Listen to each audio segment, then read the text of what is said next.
The batting stances and swings are almost just as important as the hitting attributes. There are a few new batting stances and swings in MLB The Show 22 tech test, and we're going to start with 4. I'm going to give you 4. Some of them are the biggest names in MLB The Show. But if you would like more, let me know down in the comment section below. I'll bring you some more because I think there's a few more that we can go and talk about it. The way that we're going to do it, I'm going to show you MLB The Show 22 first, strike zone, couple swings on strike zone, a couple of swings on the camera wide. And then we're going to switch over to MLB The Show 21, show you the same thing, couple swings with strike zone camera, hidden view, and then wide. The reason to add the wide is you can see the leg kicks, you can see the entire swing. And after seeing both of them, then we're going to put them side by side so you can see them simultaneously. I think that's the word. At the end of the video, I'm going to tell you my thoughts on some of the swings. Let's go ahead and get started. All right, here we go with Giancarlo Stanton coming up first. I'm going to select pitches down the middle. Basically, all we're trying to do is see the swings, and we can see the swing. This is from the tech test.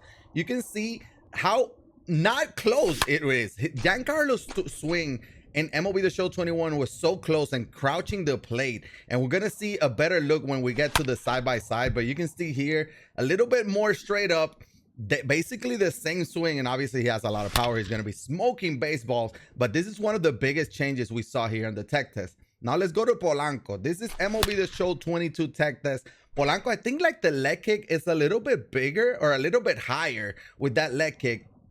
And then on top of that, I think like he starts it a little bit sooner. I don't know. It's not a big difference from MLB 21 and MLB 22, but this was just one of my favorite swings in MLB The Show 21. So I just hope that it's not too much of a difference.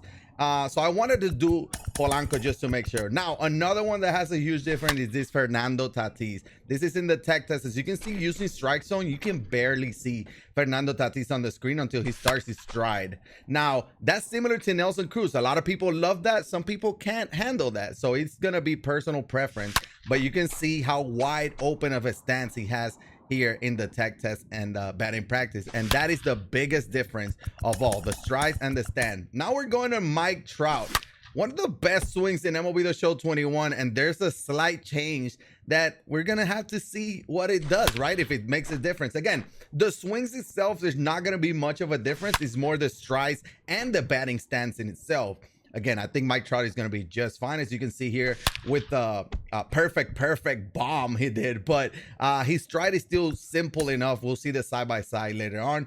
Now we're jumping into MLB The Show 21. Here you can see Giancarlo Stanton. It's a lot closer of a stance. As you can see, it's just like covering up so much. Like with strike zone, I just couldn't, at least for me personally, I can never use him because of that much space that he was covering. By having such a close stand. Even in wide camera angle or the hidden view, you can see how close of a stance he had. Now moving on to Polanco in MLB The Show 21, and you can see how like the leg kick, I feel like it's a little bit less, and then the swing is just like the perfect timing as the ball is coming. And I think that's the reason why he had my favorite swing in MLB The Show, at least a top 3 swing in MLB The Show 21. Again, not much of a difference. I think the hands is a little bit different, maybe a little higher. We'll see it better on the side by side. I don't think it's going to be much of a problem for somebody like this Polanco. I think the leg kick actually benefits the hitter or the user to make it into like that, have that timing a little bit better. Now we're going to Tatis in MLB The Show 21, and you can see exactly what I was talking about. You can actually see Tatis on the screen now, not too much of open stance like he has in MLB The Show 22.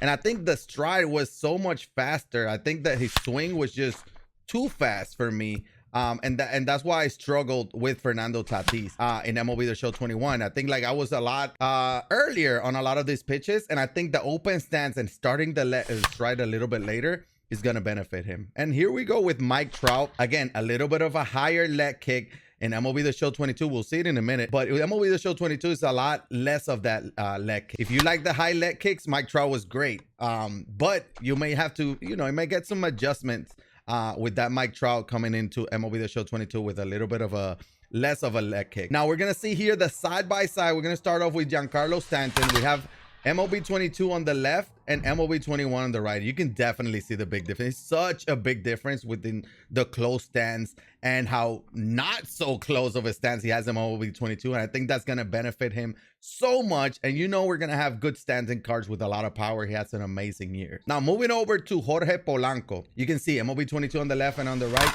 You can see the leg kick is a little bit higher on 22. The hands were a little bit lower, but also the follow through in itself is basically the same thing. So that's why I'm not too worried about this Polanco one, because they're too similar if you compare them side by side in 22 and 21. So I think Polanco is going to be fine, just a little bit different. Moving over to Fernando Tatis. Now, this is a big one. Look at the difference in the stance, how open and close, and look at the stride. You see how much sooner that right on the right on 21 he starts, and I think that's why a lot of people are having trouble staying back with Tatis. I think that problem is going to be fixed with 22. He starts a little bit later, which is going to be perfect for him. And then last but not least, we have Mike Trout. Just focus on the leg kick in this one. Big leg kick in 21, not as big in 22. Now, in 22, it's not like he just has a normal stride, like not even a leg kick. He has a leg kick. It's just not as big as in MLB The Show 21. So I think he's going to be just fine because the swing in itself is basically the same. So Mike Trout's still going to be Mike Trout in my opinion. But that will do it for the 4 batting stats. Now, I think the one that's going to benefit the most out of them is going to be Giancarlo Stanton, because he was almost unusable in MLB 21. Now with Tatis, he was good for a lot of people, just not for me. So I think Tatis may be day one God squad starting off. Obviously, we have to wait and see who the collections are going to be and stuff. But Tatis is going to have good arm, good speed, solid power, and you don't find that anywhere. With that swing, I think he's going to be just fine. At shortstop, obviously Mike Trout is going to be in the lineups for a lot of people for a while. His swing is still elite. Polanco is somebody that I'm going to have to try. I don't think it's much of a difference, so I think he's going to be just fine. But again, let me know if you want to see more new batting stances. We got a couple more, I think, that we can get in the lab and kind of like study them a little bit. So let me know down in the comment section below, and let me know also by clicking that thumbs up and subscribing to the channel if you haven't. That will definitely let me know. But again, I hope you enjoyed the content. This is YeYo, and I'll check it on the next one. And I'm out.